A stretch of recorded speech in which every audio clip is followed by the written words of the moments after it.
If you're still not following my reading of things, I'll reiterate. That's 2 polls now with Sanders up by 5 amongst Democrats. I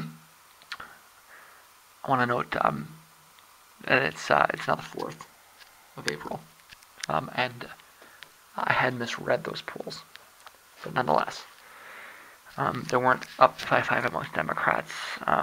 The polling companies had modeled the results, and I didn't look carefully. Wisconsin is an open primary, so that would indicate he should win by about 10 points. So you see what I'm doing is I'm adding 5. That's consistent in all my analysis. If his support actually shows up to vote. But there are going to be dead people voting in the primary. And there are going to be suppression tactics for living people. That means you should see her start off with a big lead and it should come down a little, or a lot, if turnout is high enough. If you are in Wisconsin, you better get out and vote. I believe that Michigan demonstrated that you can overwhelm the process if you do. But I think that Ohio demonstrated that the party is just going to take that extra mile if they think they're threatened. Given that the polling results are now clearly in Sanders' favor, or they seem that way to me, the lead that Clinton takes in initial results should be absolutely obscene. It may even be hard to deny.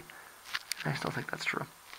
See, they may also see this coming below the state, but it's dangerous going into New York. For her, if I was her, I may advise going ahead and rigging it and taking the chances on getting caught.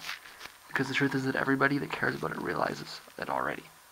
Anyways, and so long as the media plays along, anybody that points out the inconsistencies is just going to get called a conspiracy theorist.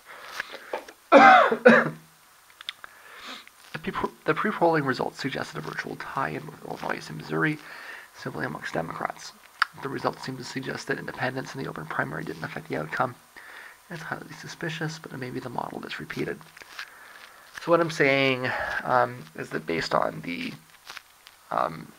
misreading that had Sanders up by 5 amongst Democrats, that would suggest he should win by about 10, but then you have to take it down a little due to the tactics that Clinton's using. I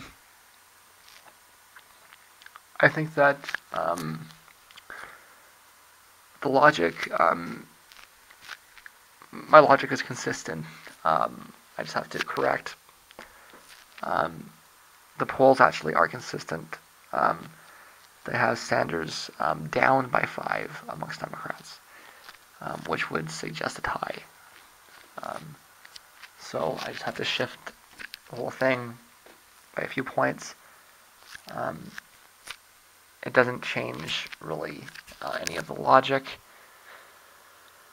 Other than that, if the polls are suggesting a tie, then you may want to expect her to win by a point or 2. Because she's cheating. But I mean, it also depends on how high turnout is, right?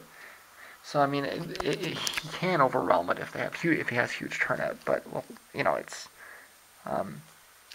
all of the evidence we've seen so far suggests that just means that they'll make it that much harder to vote, right? So who knows? But